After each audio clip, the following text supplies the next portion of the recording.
Ce samedi, les soldats tombés dans l'attaque de Gaskindé ont été inhumés au cimetière municipal de Gounguin.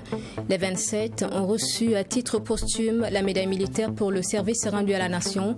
Hommage leur a également été rendu au camp Sangoulé-Lamizana en présence du chef de l'État. Les travailleurs de la Citaraï annoncent une grève de 5 jours à compter du 25 octobre prochain. Parmi les 9 raisons qui motivent ce mouvement, la rupture du dialogue avec la hiérarchie, une disparité salariale catégorielle et la suppression de certaines primes.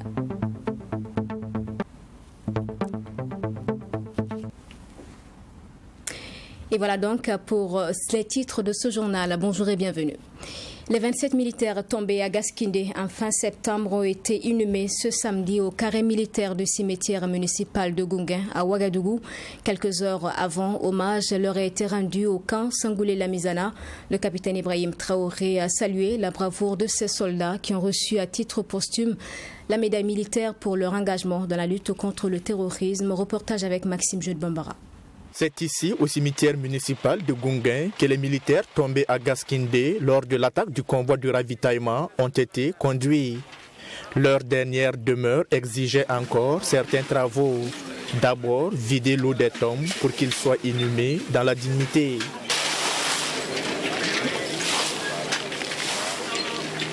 Les forces de défense et de sécurité mobilisées sur place étaient à la tâche. Aux environs de 14 heures, le convoi funèbre arrive avec le corps pour l'inhumation.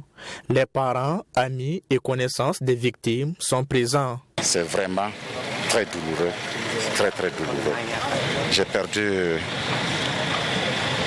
mon frère, mon cousin direct, le sous-lieutenant Ludovic Ouedraogo. Il n'est pas indiqué que nous, qui sommes toujours en vie, nous restions dans les querelles de clochers pour compromettre l'avenir de notre nation. Et ils sont morts pour la nation, les armes à la main. Que le Seigneur les accepte dans son royaume. Il nous appartient de prier pour eux, pour le repos de leur âme, et que tout ce qu'ils ont laissé derrière eux, femmes, enfants, la nation tout entière doit leur être solidaire. Le soldat de première classe, Ouattara Socrate. C'est un ami de longue date depuis l'enfance, on s'est connus. Moi, il est plus petit que nous en âge, mais on est ensemble depuis 2003-2004. Voilà, depuis, ça fait plus de 15 ans d'amitié, donc c'est vraiment écœurant ce que nous vivons aujourd'hui. Il faut dire que Gaskindé, c'est plus qu'un drame. Ce qu'on est là à vivre, c'est triste et malheureux. On ne peut pas être colonel, lieutenant, capitaine, en train de se battre à Ouagadougou pour des postes ministériels, pendant que les jeunes sont en train de mourir. Ils doivent aller faire valoir leurs compétences. Ils doivent aller mériter maintenant leur galon qu'ils ont eu en période de paix. Les grandes douleurs sont muettes, mais sur les visages, l'émotion est encore vive.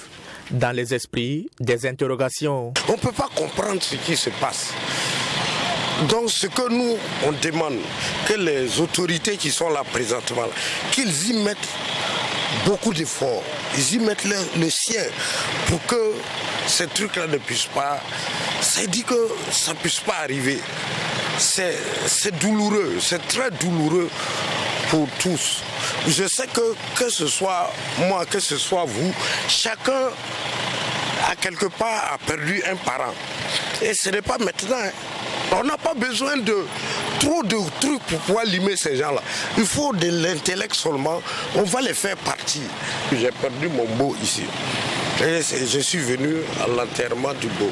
Vous voyez que ça fait mal à tout le monde. Sinon que, bon, je ne peux pas comprendre comme ce qu'il a dit. Des Burkinabés tirés sur d'autres Burkinabés. Bon, je ne sais pas la cagnotte tu as gagné, mais tu vas manger avec qui? Un peu avant l'inhumation, le chef de l'État, le capitaine Ibrahim Traoré, a, au camp Sangoulé-Lamizana, rendu un dernier hommage aux 27 militaires. Il a salué la bravoure de ces soldats qui ont reçu à titre posthume la médaille militaire pour leur engagement dans la lutte contre le terrorisme. En rappel, c'est le lundi 26 septembre dernier qu'un convoi de ravitaillement à destination de Djibo a été la cible d'une attaque terroriste près de la localité de Gaskindé dans la province du Soum, région du Sahel. En plus des dégâts matériels, cette attaque a coûté la vie à 10 civils et 27 militaires. 29 blessés ont été enregistrés et 3 personnes toujours portées disparues selon le bilan officiel. Dans le dernier journal du dimanche ce soir, la question des lourdeurs administratives au Burkina était abordée. Les facteurs favorisant cette lourdeur ont été énumérés et développés par Bruce Emmanuel Savadogo, administrateur civil donc. Il évoque des points liés à la sociologie, au matériel et à l'humain lui-même notamment. Je vous propose de l'écouter.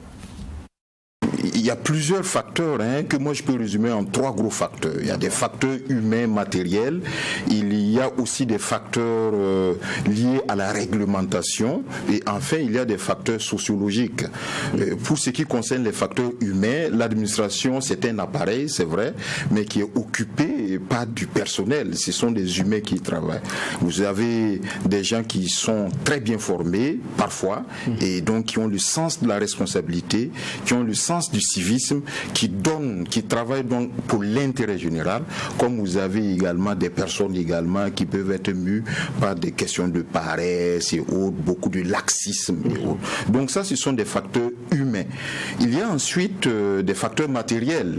Vous savez, dans nos administrations, vous avez des administrations qui sont très bien équipées, qui permettent donc à des acteurs d'aller très vite avec les nouvelles technologies de l'information et de la communication, comme vous avez certains pans de l'administration qui sont insuffisamment équipés, qui travaillent toujours avec du matériel très très dépassé. Vous avez aujourd'hui, même aux États-Unis, avec un simple tweet, le président des États-Unis envoie un message. Et nous voulons encore rester dans notre système qui date depuis les périodes coloniales, avec des messages ratés, avec des messages qui n'arrivent pas très vite. Je pense qu'il faut utiliser les nouvelles technologies des communications pour aller très vite. Ensuite, il y a des facteurs liés à la réglementation. Donc, toutes les procédures, vous voyez, qui font que l'administration, c'est une très grosse machine qui fait que des décisions sont difficiles à prendre et il n'y a pas suffisamment de délégation en ce qui concerne la décision. Parfois, l'agent attend que son supérieur hiérarchique donne son OK, lui aussi il attend que le directeur donne son OK, le directeur attend que son directeur général donne son OK, que le secrétaire général du ministère donne son OK, afin que le ministre puisse décider. Bon, tout cela nous met donc dans une situation de lourdeur et je crois que pour ça, il faut ce qu'on a appelé donc dans la science administrative la subsidiarité, permettre à la décision d'être prise à un échelon qui lui permette donc d'être efficace donc, et beaucoup plus opérationnel. Avec les récents événements du coup d'État du 30 septembre dernier et les risques d'affrontements militaires qui planaient, l'existence de clans dans l'armée burkinabé est devenue un sujet populaire. Nous l'analysons avec l'expert en sécurité Mahamadou Savadogo. Il propose quelques solutions tout en dressant également son portrait du prochain président de la transition burkinabé. C'est dans ce reportage signé Mamit Guéanakamabou. L'acte fondamental adopté par le MPSR le 5 octobre dernier n'a aucune valeur juridique selon le docteur Samson Dabiré, enseignant-chercheur en sciences juridiques et politiques à l'université Thomas Sankara. Pour lui, nul ne sait qui sont les acteurs du MPSR ni les conditions de l'adoption de cet acte. Pourtant, un acte n'a de valeur juridique que si et seulement s'il est élaboré et adopté dans les conditions fixées par la loi, explique l'enseignant-chercheur. D'un point de vue purement juridique, en tout cas, c'est un acte qui est dénué de toute valeur juridique, difficile à classer dans l'ordonnancement juridique. Et donc, à la limite, on peut dire que c'est quelque chose qui provient d'une association ou d'un groupement qu'on appelle le MPSR, parce que s'il n'a pas été adopté par un organe qui est habilité à faire de la production de normes, on ne connaît pas les modalités dans lesquelles l'acte a été adopté, on ne peut pas le classer dans l'ordonnancement juridique. Donc, à la fois la légalité et la légitimité de l'acte pose problème, mais en fait c'est cet acte-là qui réglemente aujourd'hui l'organisation du pouvoir qui se trouve entre les mains du MPSR. L'adoption de cet acte fondamental rétablit la Constitution, mais seulement ces dispositions qui ne sont pas contraires à l'acte fondamental. Même s'il existe plusieurs critères de détermination de la primauté d'une règle sur l'autre, le MPSR a laissé entendre que l'acte fondamental prévaut sur la Constitution, chose qui met mal à l'aise selon le juriste. C'est là encore que l'on peut parler un peu d'une sorte de, je sais pas moi, de sorcellerie ou d'une trouvaille, parce que depuis longtemps c'est ce que l'on fait. On crée des actes bizarres, on réactive la Constitution et puis on dit bon, la Constitution s'applique sauf dans les dispositions qui sont contraires à l'acte fondamental. Alors, qui détermine que telle disposition de la Constitution est conforme ou contraire à l'acte fondamental, et ensuite, quelle est la valeur juridique qu'a l'acte fondamental pour primer sur la Constitution. C'est un acte dont on ne connaît pas la légitimité ni la valeur juridique qui vient primer sur notre norme fondamentale. Pour l'enseignant-chercheur, le MPSR aurait dû s'assumer comme un régime d'exception, car pour lui, l'ordre constitutionnel et l'acte fondamental ne font pas bon ménage. C'est un peu cette tentative de rafistolage juridique ou de production de sorcellerie juridique, c'est-à-dire qu'à la fois on essaie d'opérer dans l'état d'exception et on essaie de nous faire comprendre qu'il y a du constitutionnel dedans. On est dans un régime d'état d'exception, c'est l'acte fondamental qui régit l'organisation du pouvoir.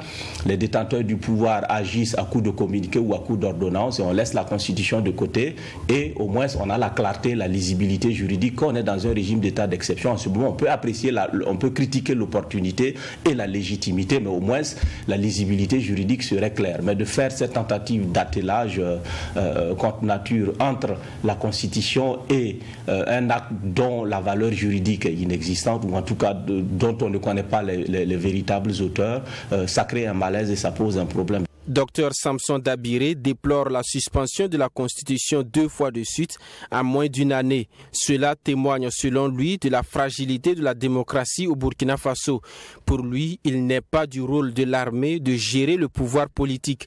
En attendant que l'armée retourne dans les casernes, il souhaite que le Conseil constitutionnel s'autosaisisse pour définir les modalités d'application et de cohabitation entre la Constitution et l'acte fondamental du MPSR.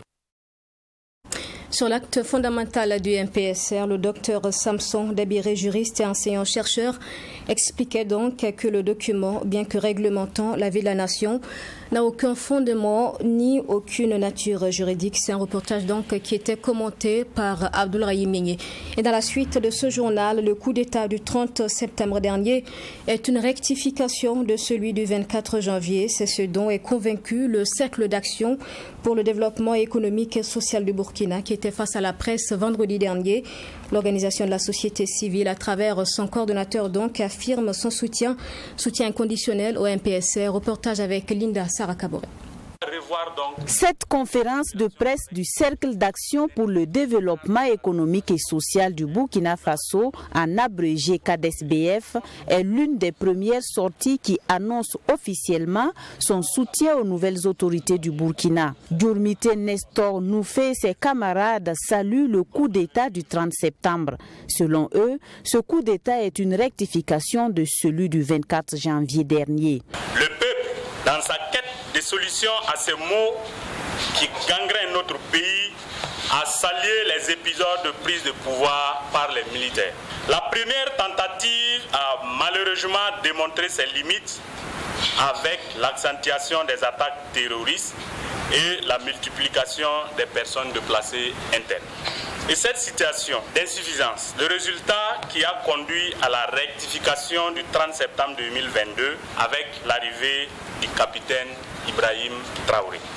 Selon les explications du coordonnateur, le CADES-BF n'est pas comme les autres organisations de la société civile qu'il qualifie d'OSC de rue. Son organisation, à lui, est un regroupement d'intellectuels capables de faire des propositions concrètes pour soutenir les forces de défense et de sécurité. On n'est pas en train de vouloir collecter des fonds, des vivres pour se faire voir, aller donner. Non, nous allons travailler à les accompagner. On a des projets pour donc mobiliser des ressources et puis les accompagner.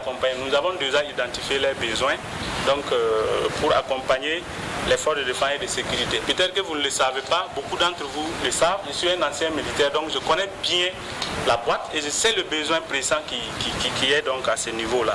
Au niveau des VDP également, vous écoutez avec moi les sollicitations. Voilà, je sais que c'est un peu dans ce sens-là que nous allons aller. Le coordonnateur exhorte par ailleurs le MPSR du capitaine Ibrahim Traoré à promouvoir la cohésion au sein des forces de défense et de sécurité. En attendant la concrétisation de leur projet de soutien au FDS, le Cercle d'action pour le développement économique et social du Burkina Faso invite le capitaine Traoré et ses collaborateurs à la diversification des partenaires dans la lutte contre le terrorisme. Je vous le disais en titre, les travailleurs de la Société internationale de transport africain, PARAI, annoncent une grève de 5 jours à compter du 25 octobre prochain. Le syndicat de la Citaraï dénombre 9 points de revendication, entre autres disparité salariale, suppression de primes, non-respect d'engagement et rupture de dialogue notamment. C'est dans un communiqué daté du 3 octobre dernier que tout cela a été consigné. Nous avons rencontré les travailleurs. Reportage avec Joseph Koudgou. Les agents de la Société internationale de transport africain PARAI Citaraï Réseau du Burkina ont adressé une correspondance en date du 3 octobre dernier annonçant un mot d'ordre de grève de 120 heures à partir du 25 octobre 2022.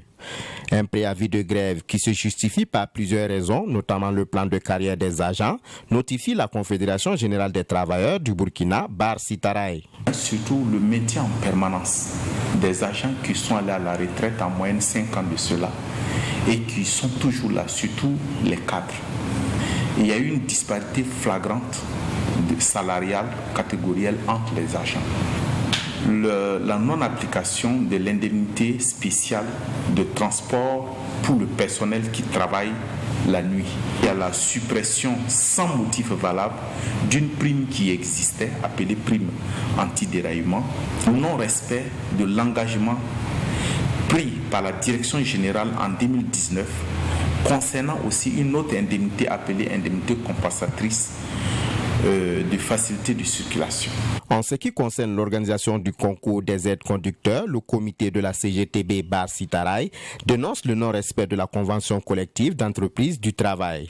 Eux-mêmes, leur propre convention dit que, je crois à son article 18, que lorsqu'il y a un poste vacant, on voit d'abord en interne s'il n'y a pas un agent qui remplit donc les conditions. Et au jour d'aujourd'hui, ce recrutement, c'était niveau bac. Au jour d'aujourd'hui, nous avons assez de camarades, assez de travailleurs qui sont à des catégories inférieures, qui pouvaient bien postuler, qui ont le bac, qui pouvaient bien postuler pour ce concours-là. Et on a été confronté donc à ce refus catégorique-là de l'employeur de nous comprendre. Et donc nous demandons simplement que c'est aussi simple que ça qu'il y ait annulation de ce concours-là. Et puis donc le recrutement en interne, c'est tout ce qu'on demande. La fermeture des gares et arrêts de trains voyageurs sans motif valable est aussi fustigée par la CGTB BAR Citaraï. Ok, il faut reconnaître que la raison qui a prévalu à l'arrêt des trains voyageurs, notamment c'est la crise sanitaire du Covid-19. Lorsque les frontières ont été ouvertes, il se trouve que la Côte d'Ivoire, avec laquelle nous faisons frontière commune, n'a pas ouvert ses frontières. Donc du coup, le train voyageur est resté fermé. Mais nous disons que cela n'est pas un problème. Du moment qu'en interne, de façon locale, le train peut circuler, nous pensons en tout cas que avec une bonne organisation, le train voyageur peut circuler. Il faut reconnaître que le tonnage, en ce qui concerne les trains là, est un facteur très déterminant en termes de sécurité des convois. Puisque le freinage d'un train est calculé en fonction du tonnage. Maintenant, si toutes les bascules ne sont pas fonctionnelles, la question qu'on se pose, comment on arrive à calculer un freinage réel, de sorte à garantir la sécurité du convoi et même des personnes à bord des trains. Vraiment, nous exigeons que cela soit rétabli dans les meilleurs délais. Une lettre de revendication est adressée au directeur général de la structure à Abidjan. En cas de non-satisfaction, le comité se réserve le droit de reconduire la grève sans préavis. Actualité sportive à présent, Ligue 1. Lors de la 4e journée ce samedi, le Royal FC a écrasé l'AS Sonabel 4-0. 4 buts, tous marqués à la deuxième mi-temps. Un naufrage collectif, c'est le commentaire donc de l'AS Sonabel selon l'entraîneur donc pendant que le Royal FC poursuit la compétition avec plus de confiance et avec 3 points de cette première victoire en 3 sorties. William Somda. Le Royal FC de Bobo Dioulasso en pleine boue à l'occasion de la 4e journée de la Ligue 1. Face à l'AS Sonabel, les boys du président Karim Barrow auront été sans pitié. Dans cette rencontre, ils n'ont laissé que des poissons congrus aux électriciens. Si la première période est largement à leur actif, ils ne peuvent tromper le portier électricien et sont obligés de regagner les vestiaires sur un score de 0 but partout. En seconde partie, les choses vont vite. Les boys ne mettent que 2 minutes pour trouver la faille. Décalé sur la droite, Saturnin Basier d'une frappe croisée donne l'avantage à son équipe. Une réalisation pleine de maîtrise qui ouvre la voie du succès au Royal. 15 minutes plus tard, les boys reviennent à la charge avec Alexandre Sanou qui profite d'une bévue du portier adverse pour inscrire le 2e but de la rencontre. Passeur sur l'ouverture du score, Alexandre enfonce un petit peu l'AS Sonabel. Obligé de réajuster son équipe suite à plusieurs cas de blessure, Drissa Ouedraogo assiste impuissant aux 2 autres buts des boys. Issa Kone à la 87e et surtout Cédric Barreau à la 90e d'une magnifique frappe à l'entrée de la surface. 4-0. La note est salée. Le naufrage est collectif, comme le reconnaît l'entraîneur des électriciens. Je donne la possibilité de faire entrer 5 joueurs en 3 temps. En moins de 10 minutes, je le fais en 2 temps. D'abord, ça mélange mes plans. Et puis, est-ce que j'ai beaucoup à dire? C'est un naufrage collectif. On est passé à côté. Par rapport à nos 2 matchs que nous avons livrés à Ouagadougou, bravo à Royal parce qu'on n'a pas existé. L'AS Sonabel n'a pas existé, il faut reconnaître. On a perdu notre jeu karma. Et je pense que c'est ce que vous venez de dire, le début du match n'a pas été en notre faveur. S'il savoure pleinement la victoire, Albert Bambara, le coach des locaux, préfère ne pas s'enflammer. La saison ne fait que débuter. Mais le championnat est encore long, quoi. Voilà. Je pense qu'on a fait 2 matchs nuls. 3e match, c'est une victoire. Ça met l'équipe en confiance. Je pense que c'est une bonne chose pour la suite, quoi, tout simplement. Si la victoire du Royal paraît logique, c'est l'ampleur du score qui interroge les observateurs. Au contraire, d'Albert Bambara qui apprécie le niveau de son groupe. Alors, comme je l'ai dit depuis le départ, c'est une jeune équipe. Il y a beaucoup de talent dedans. Voilà. Il reste seulement à mettre la discipline, changer beaucoup d'attitudes chez eux. Mais je pense que je n'aurais pas peur avec cette équipe-là. Parce qu'il y a des bons joueurs dedans. Avec ces 3 points, le Royal FC se donne un bol d'oxygène, une victoire, un nul et une défaite en 3 sorties. Pour l'AS Sonabel, le bilan est bien loin des standards du club. 2 défaites et un nul. Une tendance qu'il faudra inverser afin de prétendre à plus dans ce championnat. Et toujours pour le compte de cette 4e journée de la Ligue 1, AS Douane Majestic SC ce 8 octobre au stade municipal. Ici, tout comme dans le premier match, tout va se jouer en seconde période et ce sont les douaniers qui finissent par l'emporter sur un score étriqué d'1-0 et se lancent sérieusement dans la course pour le titre. Yassine Saorgo. L'AS Douane au-dessus du Majestic. Un match comptant pour la 4e journée de la Ligue 1 ce samedi, les Gabelous n'avaient qu'un seul objectif, avoir le gain du match. Et pourtant, le début n'a répondu à cet objectif. Les poulains de Kamou Malo n'ont pu créer que quelques occasions en première partie du jeu.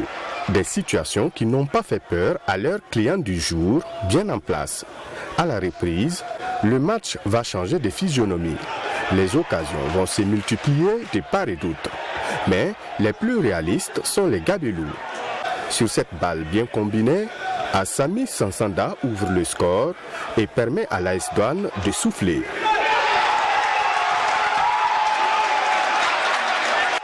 Le club de Saponais fera tout pour rattraper le retard, mais en vain.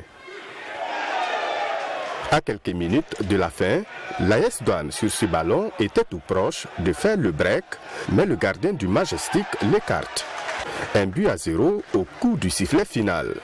Même si l'essentiel est fait, Kamou Malo est conscient que son équipe n'aura pas de cadeau cette saison. Un match reste un match, ça se joue jusqu'au bout. Donc vous pensez que l'AS Douanes doit marcher sur toutes les équipes? Non, moi je ne vais pas vous laisser mettre la pression par rapport à ça. Les matchs, on va les jouer match par match et je suis convaincu que cette année, nous on n'aura pas de match facile. Ça au moins c'est sûr. Alors chaque équipe voudra jouer son meilleur match face à l'AS Douanes. Alors nous sommes conscients de ça et si on peut gagner tous nos matchs 1-0, 1-0, rendez-vous à la 30e journée.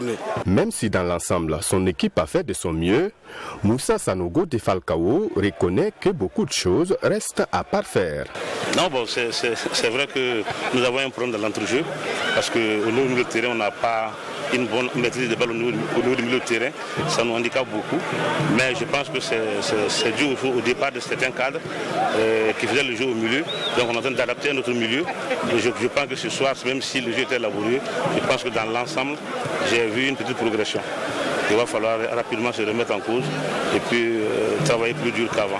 L'AS Douanes, après avoir remporté ce match, se place au haut du tableau et se lance en même temps dans la course pour le titre. Et puis au Mali, célébration du Maouloud dans la nuit du samedi au dimanche dernier avec l'association malienne pour le complément d'islam. Les fidèles musulmans étaient réunis au stade Mamadou Konaté de Bamako pour se souvenir donc de la naissance du prophète Mohamed et sur place également certains leaders religieux maliens et une délégation burkinabé. Ils ont observé la célébration sous le signe de la paix. Les images dans cette correspondance de Bourema Soulou. Il était minuit quand la star du jour monte sur la scène. Lui, c'est Cheikh Oumar Sedou Koulibaly, le guide de Ikmal Din, l'association malienne pour le complément d'islam. Avec ses adeptes, il célèbre chaque année la fête du Mauloud An-Nabawi, ou naissance du prophète, célébré le 12 Rabi al-Awal, le 3e mois du calendrier musulman. Au Mali, la fête des Mauloud est un véritable rendez-vous de prières et de bénédictions. Pour cette année, la fête est placée sous le signe de la paix par les partisans du jeune guide. Le signe est déjà connu, c'est la paix, la cohésion et l'intégrité nationale. Parce qu'on est des Maliens, on s'inquiète pour notre pays et tout. Donc le thème ne peut être que ça. Cette fête représente beaucoup pour nous les musulmans. Parce que quand on parle d'islam, on parle d'abord de Mohamed, paix et salut sur lui. Noufoun Sawadogo est venu de Bobo Dioulasso pour célébrer la fête des Maouloud avec son guide religieux. Il est le chef de la délégation burkinabé. Au cœur de leur prière, le retour de la paix dans les deux pays voisins et frères qui sont le Mali et le Burkina Faso. Tous ceux qui sont venus ici à cause des problèmes, qu'Allah leur vienne en aide. Les deux pays, Burkina Faso et Mali, sont deux pays frères. Qu'Allah nous donne des solutions pour ces moments difficiles que nos pays traversent. Les savants musulmans sont divisés sur la question de la célébration du Mauloud dans l'islam. Certains le voient comme un événement digne d'éloge et de développement positif, tandis que d'autres disent que c'est une mauvaise innovation et interdisent sa célébration. Pour le président du bureau des comités d'Igmaldine, la naissance du prophète Mohamed mérite d'être célébrée par tous les musulmans. L'islam, c'est une religion de paix, de tolérance. Et Mohamed, notre prophète, paix et salut sur lui, il est venu dans ce monde avec cette vision pacifique, essayer de faire en sorte que tout le monde s'entend. Sa venue est vraiment quelque chose de très significatif pour tout le monde. Rappelons qu'absente des textes canoniques, car elles ne se fondent ni dans le Coran ni dans la Sunna, tradition prophétique, l'anniversaire de Mohamed n'a jamais été célébré de son époque, ni par ses compagnons, ni par les musulmans des premiers siècles. Et voilà pour ce journal. Merci de l'avoir suivi. Je vous souhaite une excellente suite en notre compagnie. Je vous retrouve demain à 7h30.